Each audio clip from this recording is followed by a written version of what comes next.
شرور أنفسنا ومن سيئات أعمالنا من يهده الله فلا مضل له ومن يضلله فلا هادي له ونشهد أن لا إله إلا الله ونشهد أن سيدنا ومولانا وملجأنا ومأوانا وشفيعنا محمدا عبده ورسوله أما بعد فأعوذ بالله من الشيطان الرجيم بسم الله الرحمن الرحيم يا أيها الذين آمنوا لا ترفعوا أصواتكم فوق صوت النبي ولا تجهروا له بالقول كجهر بعضكم لبعض وأن تحبط أعمالكم وأنتم لا تشعرون آمنت بالله صدق الله مولانا العظيم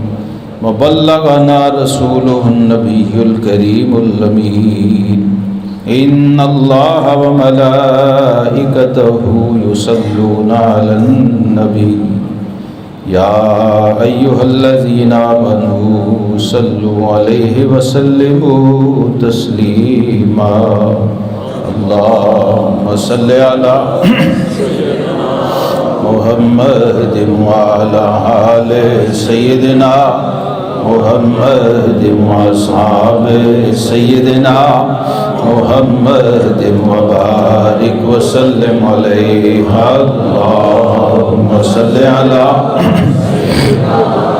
محمد وعلى آل سيدنا محمد وأصحاب سيدنا محمد وبارك وسلم عليه الصلاة والسلام عليك يا سيدي يا رسول الله وعلى آلك وأصحابك يا حبيب الله مولاي صل وسلم دائما ابدا على حبیبک خیر الخلق کلہم لو سانس بھی آہستہ یہ دربار نبی ہے لو سانس بھی آہستہ یہ دربار نبی ہے خطرہ ہے بہت سخت یہاں بے ادبی کا گرامی قدر حاضرین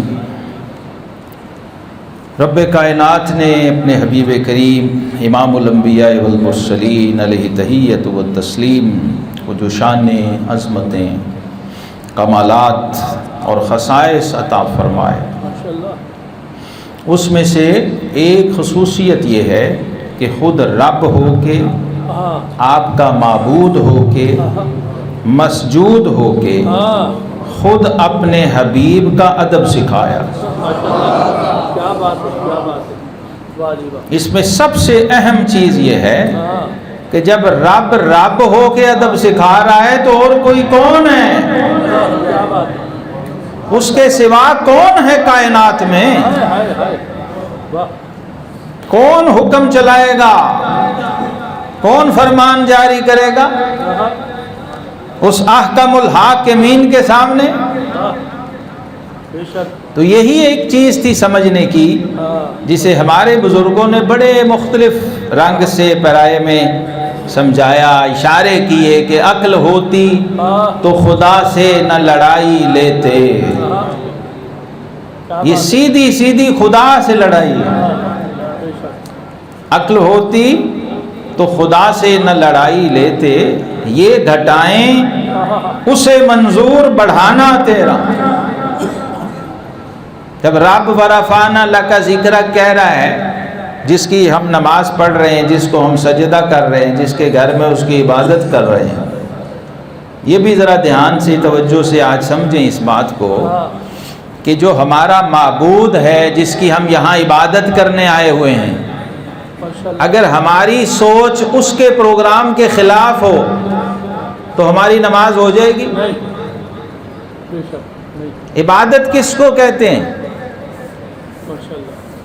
عبادت کی روح کیا ہے تذلل اور انکسار کی آخری حد کو عبادت کہتے ہیں یہ جو ظاہری ہم قیام رکوع سجدہ کر رہے ہیں یہ سارے کا سارا اللہ کی سنت نہیں ہے یہ اللہ کے حبیب کی سنت ہے نماز میں بھی تعظیم مصطفیٰ موجود ہے۔ ماشاءاللہ ماشاءاللہ۔ اگر کسی کا تعلق اس ہستی سے نہیں جسے رب نے نماز دی ہے، جس کے ہاتھ نماز بھیجی ہے معراج کی رات، اور جس کے لیے نماز بنائی ہے، ماشاءاللہ۔ اور اس حبیب نے ادا کر کے دکھائی ہے، اور کیسے جو علت قرۃ عینی فی الصلاۃ، فرمایا میرے رب نے میری آنکھوں کی ٹھنڈک یعنی میرا سکون اور میرا چین، میری لذت اور میرا سرور وہ نماز میں رکھ دیا۔ اور آج یہ کل ساتھی آئے تھے میرے پاس، ایسے لوگ پیدا ہو گئے ہیں، وہ نماز کیا ہے، نماز کیوں پڑھتے؟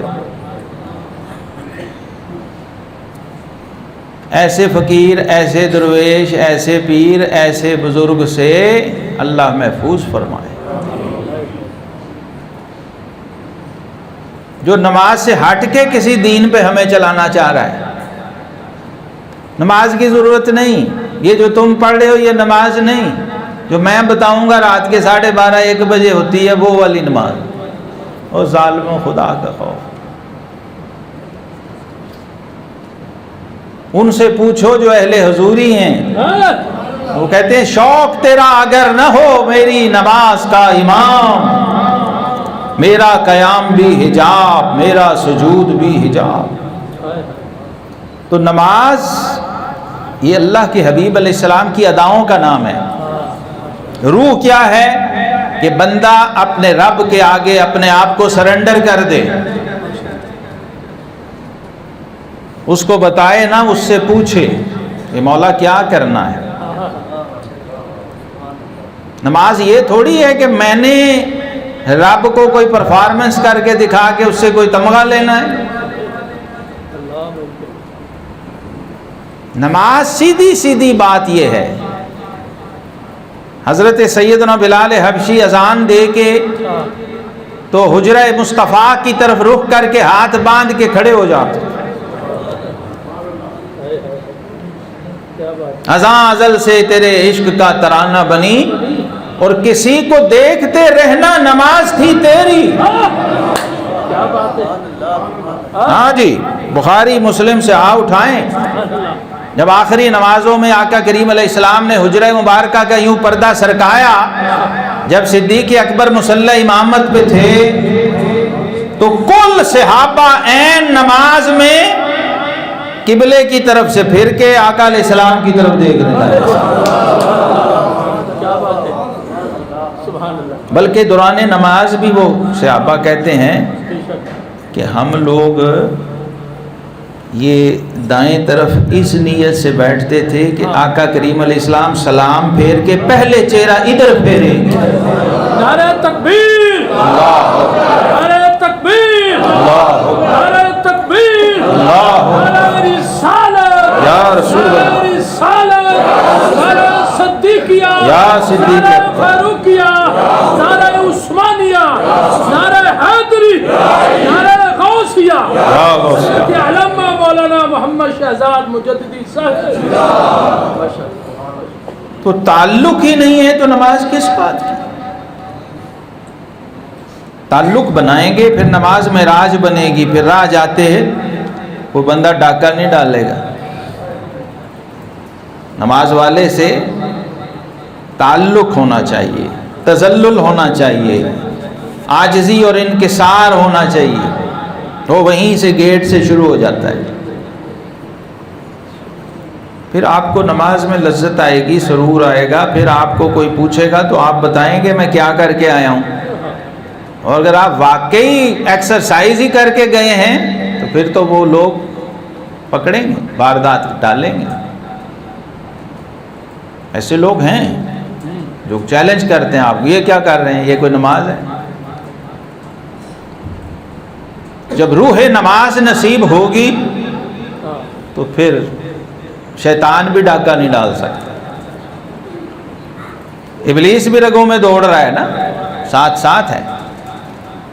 اس لیے حضرات صحابہ کرام علیہم رضوان کو حضور علیہ الصلوۃ والسلام نے جب نماز سکھائی تو کیا کہا؟ فرمایا سلو کما رأیتمونی اصلی، یہ جیسے میں کرتا ہوں نا ایسے کرتے جانا، نماز ہو جائے گی۔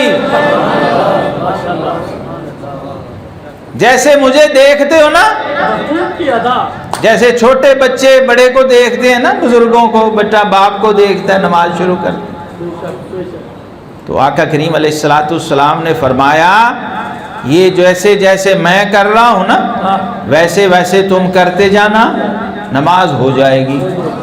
تو اب نماز کیا ہے؟ رب کریم نے حج جو ہے نا، حج یہ جناب خلیل کی اداؤں کا نام ہے، اور نماز یہ رب کے حبیب کی اداؤں کا۔ نمازی کو اگر یہ پتہ نہیں ہے کہ میرے آقا کریم علیہ السلام نے یہ ہاتھ کہاں تک اٹھائے ہیں تو اس کی نماز شروع ہی نہیں ہوئی، پوری تو دور کی بات ہے، شروع ہی نہیں ہوئی۔ کیوں؟ جو ہی وہ یہ خیال کرے گا اس کا تصور جائے گا نماز والے کی طرف، نماز شروع ہو جائے گی۔ نماز ایسے شروع ہوتی ہے، نیت کے ساتھ ہی جب ہاتھ اٹھائے گا، اگر ادھر خیال نہیں گیا شروع ہی نہیں ہوئی۔ کس کیفیت میں اٹھائے ہیں، انگلیاں کتنی کھلی تھیں، یہ رب نے ریکارڈ کیوں بنایا ہے؟ کائنات میں کوئی شخص ہے جس کی یہ ادا بھی محفوظ ہو کہ جب وہ یوں ہاتھ کرتا تو یہ انگلیاں کتنی کھلی ہوتی تھی، اتنی یا اتنی؟ لوگوں تمہیں سمجھ آ رہی ہے میں کیا کہہ رہا ہوں؟ مسلمانوں، رب نے تمہیں وہ نبی دیا ہے جس کی ولادت کی گھڑی سے وصال میں قبر کا پردہ بند ہونے تک کی ہر ادا ریکارڈ پہ ہے۔ پھر تمہیں خبر نہ ہو تو پھر دنیا میں ذلیل و رسوا ہو جاؤ جو ہو رہے ہو۔ دو کوڑی کا بندہ آ کے تمہیں لوٹ کے وہ چلا جائے۔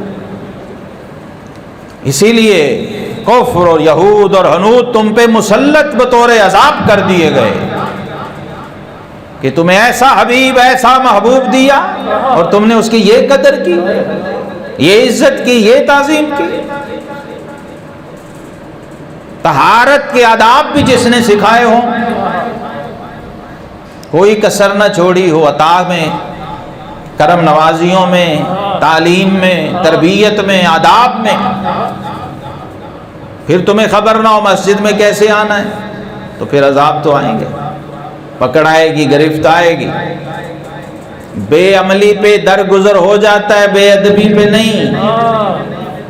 یہ یاد رکھیں، ایک بے ادب کی وجہ سے بعض دفعہ سب کی نماز قبول نہیں ہوتی۔ ایک کرپٹ، ایک غلط آدمی بیچ میں ہے، کسی کی نماز نہیں۔ اس لیے آپ احادیث کا ذخیرہ اٹھائیں تو رحمت عالم صلی اللہ علیہ وسلم نے خطبہ چھوڑ کے بندے نے بے ادبی کی، اسے موقع پہ اصلاح فرمائی۔ پتہ ہے کہ یہ نقصان کرے گا سب۔ جس کے گھر آئے ہیں اس کے پروٹوکول اور ڈسپلن کا پتہ نہیں ہے تو آپ غضب کو دعوت دے رہے ہیں، نماز نہیں پڑھ رہے۔ یہ جو لوگوں کے اندر سوال ہے نا کہ یہ ہم نماز پڑھتے ہیں کوئی قبول ہوتی، دعا مانگتے ہیں، وہ اس لیے نہیں ہوتی بھائی۔ یہاں کوئی سکینر شریعت کا لگا ہو تو تمہیں روز کا روز بتائے کہ تم آج 5 نمازوں میں کتنے گناہ کر کے گھر گئے ہو۔ جو تم عبادت کرنے آئے تھے اس کے بدلے کتنے گناہ لے کے ساتھ گئے ہو۔ گناہ تو گناہ ہیں جو چوکوں میں، بازاروں میں، مارکیٹوں، دکانوں، معاشرے میں ہو رہے ہیں، گھروں میں، وہ تو الگ ہیں۔ جو عبادت کے نام پہ تم گناہ کماتے ہو، اگر اس کی میں لسٹ یہاں لگا دوں تو سمجھ آئے گی کہ ہم کیا کر رہے ہیں، کتنی کی نماز پڑھ رہے ہیں۔ وضو خانے سے ہی بندے باہر خارج ہو گئے، وضو ہی نہیں معلوم ہے کیا سکھا۔ جب بندہ وضو کر کے گناہگار ہو رہا ہے وہ نماز کیا پڑھے گا؟ تو نماز اپنی درست کیجئے، سیکھیں۔ نماز سیکھنے سے آتی ہے، وضو سیکھنے، سننے سے نہیں، رٹنے سے نہیں آتا۔ یہ پریکٹسنگ چیزیں ہیں، کرنے سے آئیں گی۔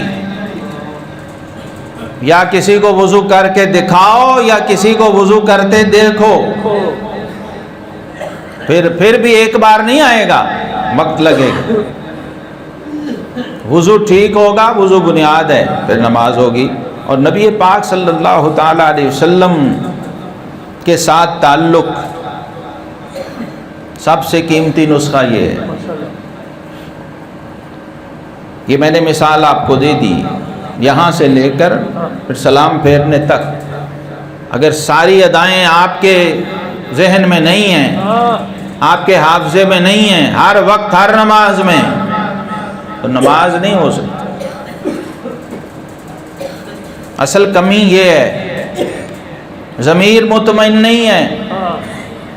سب سے پہلے تو میں نے پچھلی بار بتایا تھا، استفت نفسک ان افتاک المفتون، اندر سے ہی آواز آ جاتی ہے تو کی کیتا ہو نہیں کی کرتوت کیتی ہے۔ نماز خود ہی بتا دیتی ہے کہ تو نے میرے ساتھ کیا سلوک کیا۔ تو اگر عبادت کی روح تک جانا ہے تو پھر جو نماز معراج کی رات لے کے آئے ان کے رنگ میں رنگ کے نماز پڑھی۔ آپ تجربہ کر کے دیکھ لیں۔ صرف ایک میں سنت آپ کو بتانے لگا ہوں، جو بندہ اس پہ عمل کر کے مجھے جب کچھ بھی اس کو معلوم ہو تو مجھے ضرور بتائے۔ سفید لباس سنت ہے حضور صلی اللہ علیہ وسلم۔ آپ دوسرے کپڑے پہن کے پڑھتے ہیں، یہ جو سفید والے بیٹھے ہیں ان سے پوچھ لو، سفید والے کھڑے ہوں ذرا۔ نبی پاک صلی اللہ علیہ وسلم نے فرمایا احب الثیاب الی اللہ البیاض، اللہ کو سارے رنگوں میں جو سب سے پسندیدہ رنگ ہے وہ سفید ہے۔ تشریف رکھیں۔ تو اب آپ جس کی عبادت کرنے آئے ہیں اگر اس کی پسند پتہ ہی نہیں اور اس کی پسند کا خیال ہی نہیں تو پھر اس کا قانون ہے انا عند ظن عبدی بی، کہ بھئی میں نے تو کہا تھا عبادت وہ ہوتی ہے جو میرے محبوب کے رنگ میں ہو، تم اپنی مرضی سے اپنا ہی پروگرام چلایا ہوا۔ اور آپ دیکھو کبھی کسی نے اپنے مردے کو رنگدار کفن پہنایا؟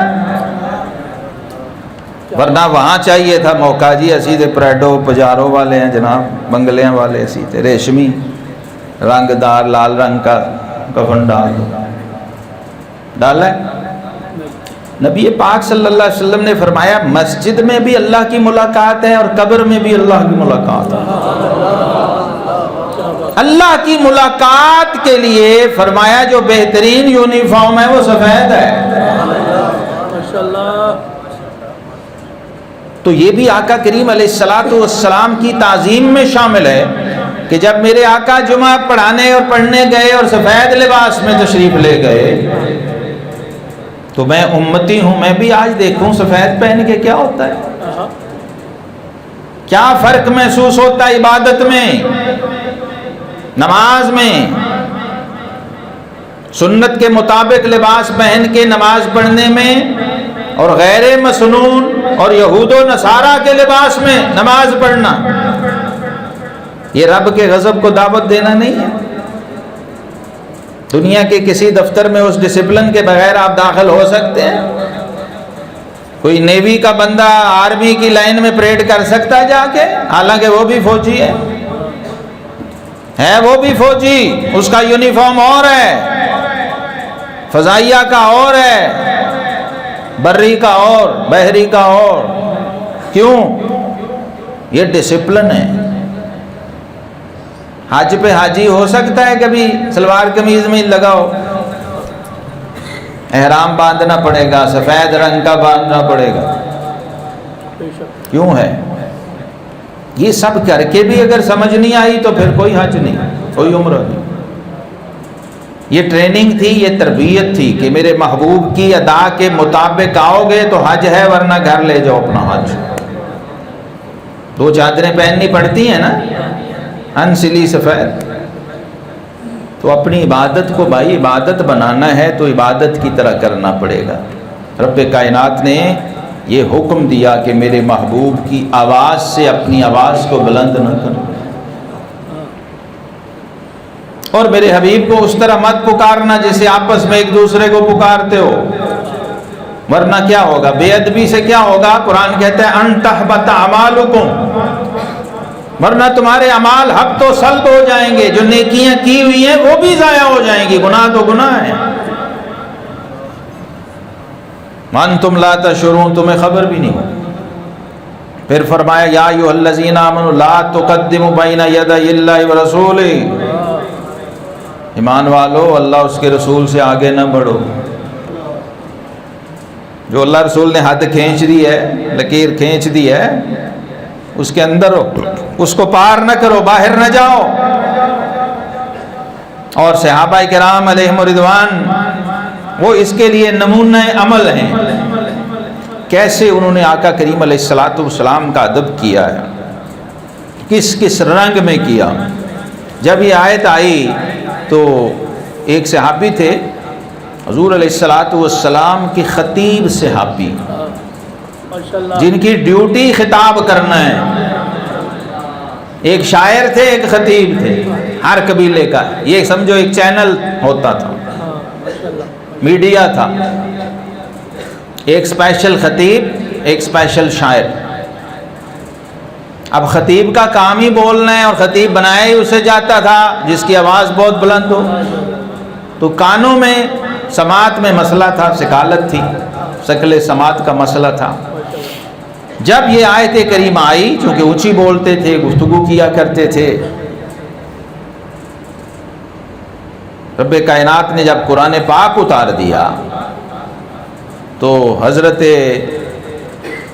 سیدنا ثابت ابن قیس رضی اللہ تعالیٰ عنہ، جب یہ آیت آئی تو گھر سے نکلنے چھوڑ دیا، اور حضور علیہ الصلوۃ والسلام کی محفل میں آنا ترک کر دیا۔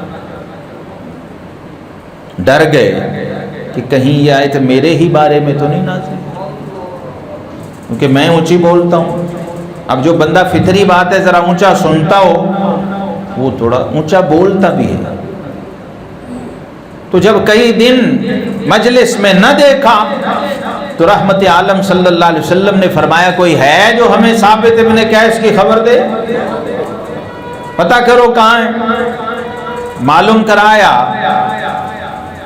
گھر گئے، غالباً حضرت ابو درداء رضی اللہ تعالیٰ عنہ، جا کے پوچھا تو ان کی بیگم صاحبہ نے بتایا کہ انہوں نے تو استبل میں بکریوں والے باڑے میں اپنے آپ کو بند کرایا ہو،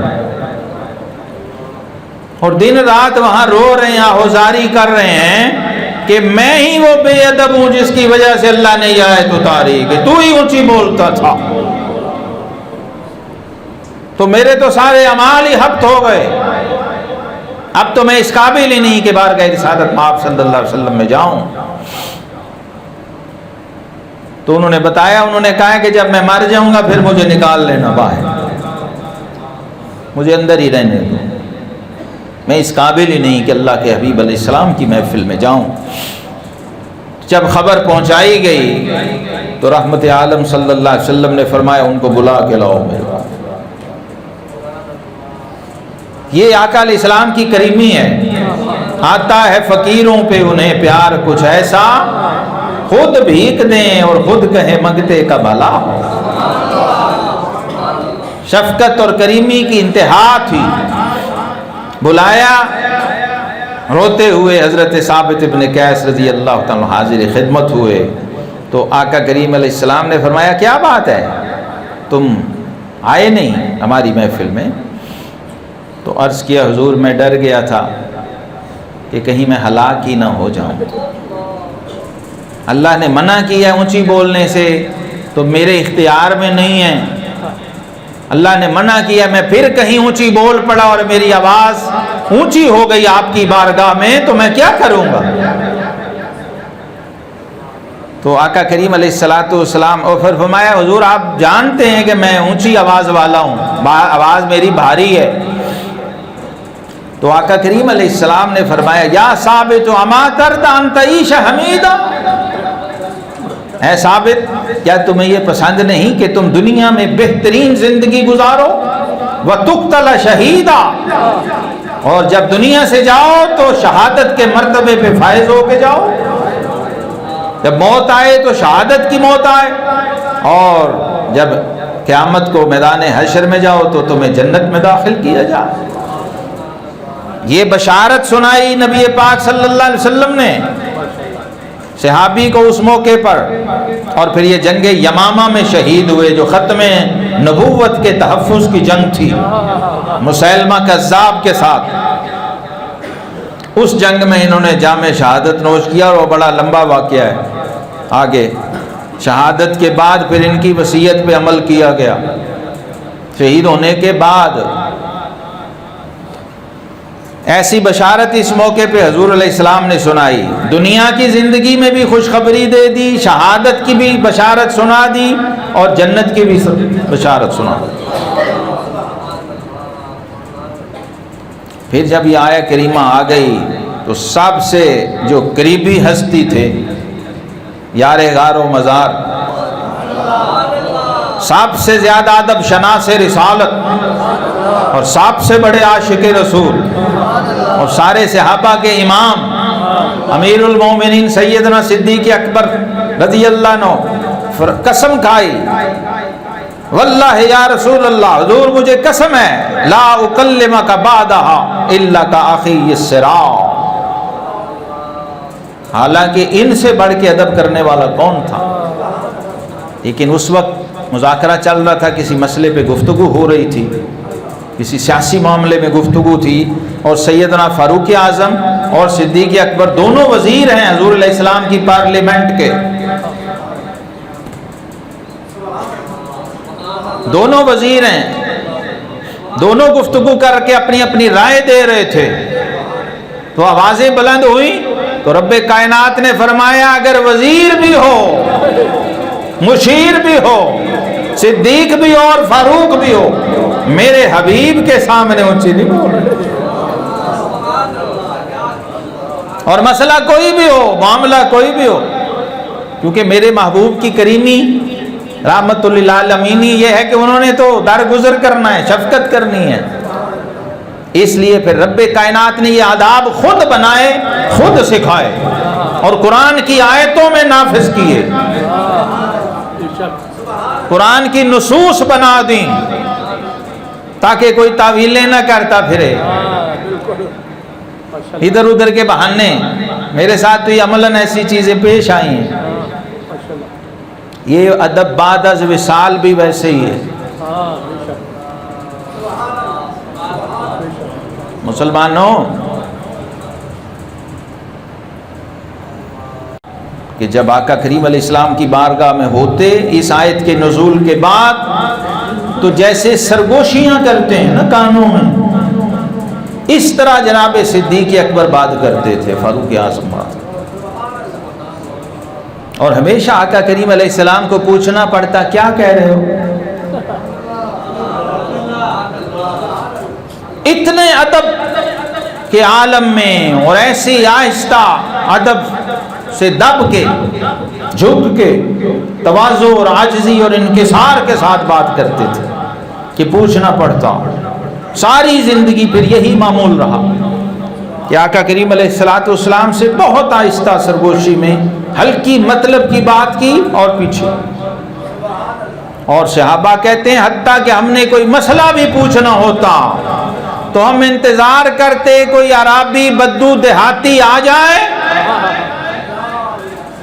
اور وہی پوچھ لے، ہم صرف سن لیں تو ہمارا مسئلہ حل ہو جائے، اور مہینوں انتظار کرتے، اور ایسا ہوتا، کوئی عرابی آتا کوئی بدو۔ یہ ہوا یہ تھا اسی سورہ حجرات میں ہی کچھ بدو آئے تھے، عرابی آئے تھے، اور انہوں نے آ کے آقا کریم علیہ السلام کو حجرہ مبارکہ کے باہر کھڑے ہو کے آوازیں دی تھی اور نام لے کے پکارا تھا، یا محمد، یا محمد صلی اللہ علیہ وسلم، جیسے ان کا طریقہ تھا، عربوں کا کلچر تھا، اسی انداز سے کلمہ پڑھنے آئے ہیں، مسلمان ہونے آئے ہیں، اسلام قبول کرنے آئے ہیں، تو رب کائنات نے وہاں بھی قرآن اتارا، فرمایا ان الذین ینادونک من وراء الحجرات اکثرهم لا یعقلون، اے محبوب یہ بے عقل جو حجروں کے باہر کھڑے ہو کے تمہارا نام لے لے کے عام آدمی کی طرح پکار رہے ہیں، ان کا اسلام ہمیں نہیں چاہیے، انہیں کو واپس چلے جاؤ۔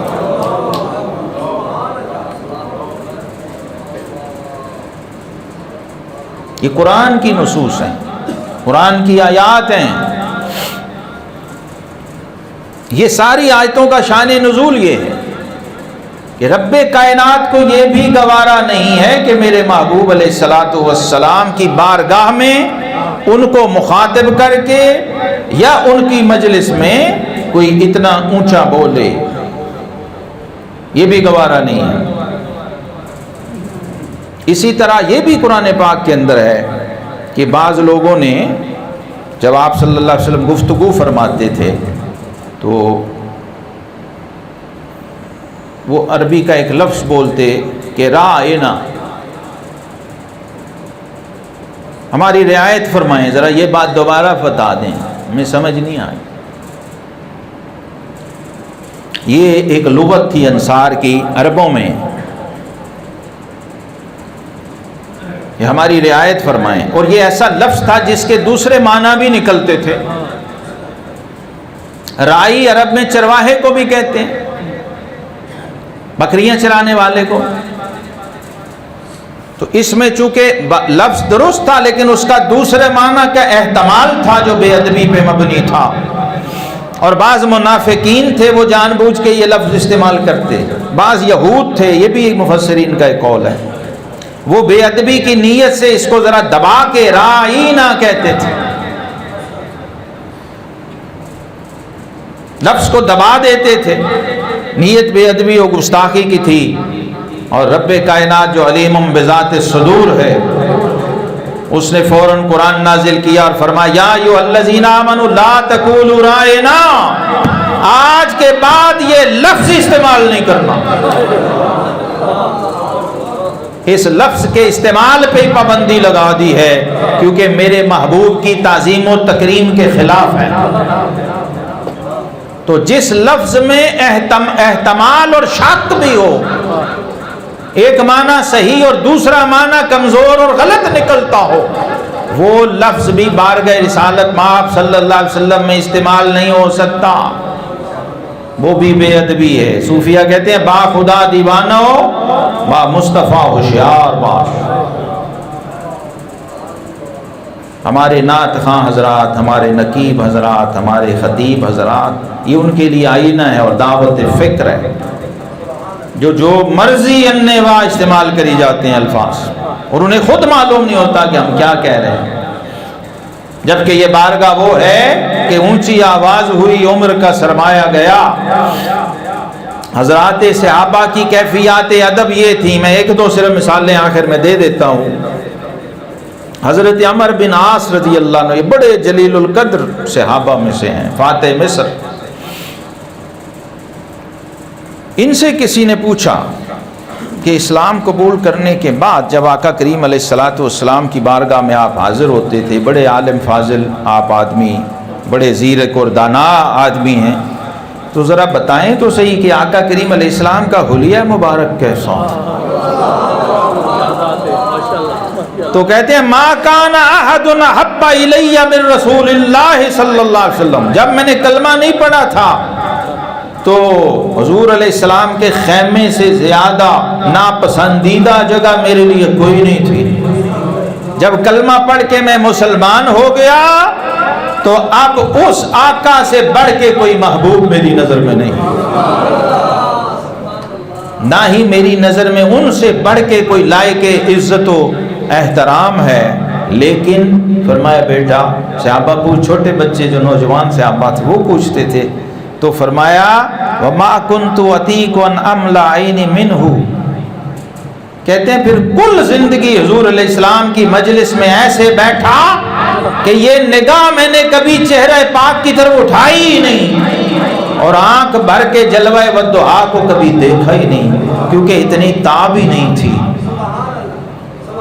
اس والضحیٰ کے جلوے کی تاب لا سکوں، ادب اور تعظیم کے عالم میں ہمیشہ اس حال میں بیٹھا کہ آقا کریم علیہ الصلوۃ والسلام کے جمال با کمال کو کبھی بھی پورا نہیں دیکھ سکا، اتنی تاب ہی نہیں تھی۔ اسامہ بن شریک رضی اللہ تعالیٰ عنہ یہ کہتے ہیں کہ جب میں آقا کریم علیہ السلام کی خدمت میں پہلی بار آیا اور صحابہ کرام کے انداز کو دیکھا اور وہ ایسے حلقہ بنا کے حاضر خدمت تھے تو مجھے یوں لگا کأنما علی رؤوسہم الطیر، مجھے ایسے لگا جیسے ان کے سروں پر پرندے بیٹھے ہوئے ہیں، اگر یہ ہل گئے تو وہ پرندے اڑ جائیں گے، یعنی جو جہاں ہے وہیں ساکت ہے، فکس ہے اپنی جگہ پہ۔ یہ تعلق کرواتا ہے، بے شک، ماشاءاللہ، کس کا کیا تعلق ہے، کیسا تعلق ہے، کتنی محبت ہے۔ اور کہتے ہیں جو ہی آقا کریم علیہ الصلوۃ والسلام گفتگو فرماتے، کوئی بھی لفظ یا کلمہ مبارکہ اپنی زبان اقدس سے نکالتے تو وہ ایسے متوجہ ہوتے تھے اس کی طرف کہ جیسے کوئی پرندہ اس کے سر پہ ہے وہ ہلا تو اڑ جائے گا۔ اور عروہ بن مسعود رضی اللہ تعالیٰ عنہ جب اسلام قبول نہیں کیا تھا تو قریش مکہ کی طرف سے آئے تھے حضور علیہ السلام سے، یہ حدیبیہ کے موقع پر مذاکرات کرنے، جو صلح حدیبیہ ہوئی تھی، قریش مکہ کے نمائندہ تھے عروہ بن مسعود، بہت بڑے دانار جہاں دیدہ سفیر عرب تھے اور دنیا جہان کے بادشاہوں کیسر و کسریٰ کے محلات و دربار دیکھے ہوئے تھے۔ جب آقا کریم علیہ السلام کی بارگاہ میں آئے اور جا کے کفار کو واپس رپورٹ پیش کی کہ یہ کیا لوگ ہیں جن سے تم نے مجھے مذاکرہ کرنے بھیجا، تو انہوں نے کہا میں نے کیسر و کسریٰ کے دربار دیکھے، ان کے درباری دیکھے اور ان کا سیاسی کر و فر اور روب و دبدبہ دیکھا ہے، نجاشی کے دربار میں بھی گیا ہوں، لیکن عروہ بن مسعود نے کہا میں نے کسی قوم کو اپنے رہبر کا ایسا ادب کرتے نہیں دیکھا جیسا اصحاب محمد رسول اللہ کا کرتے ہیں۔ کہتے ہیں میں نے دیکھا کہ جب وہ وضو کر رہے تھے اور ہاتھ دھو رہے تھے تو ایسے لگتا تھا یہ ان کے ماننے والے آپس میں جھگڑ پڑیں گے، لڑ پڑیں گے کہ کہیں یہ پانی کے چھینٹے نیچے نہ گر جائیں، اور آپ نے اپنا لعاب پاک پھینکا، کلی فرمائی، وہ پانی بھی انہوں نے اپنے ہاتھوں پہ لیا، اپنے چہروں پہ لیا، اپنے دامن میں لیا، اپنے چادر اور قمیض اور کپڑے میں لیا، نیچے گرنے نہیں دیا۔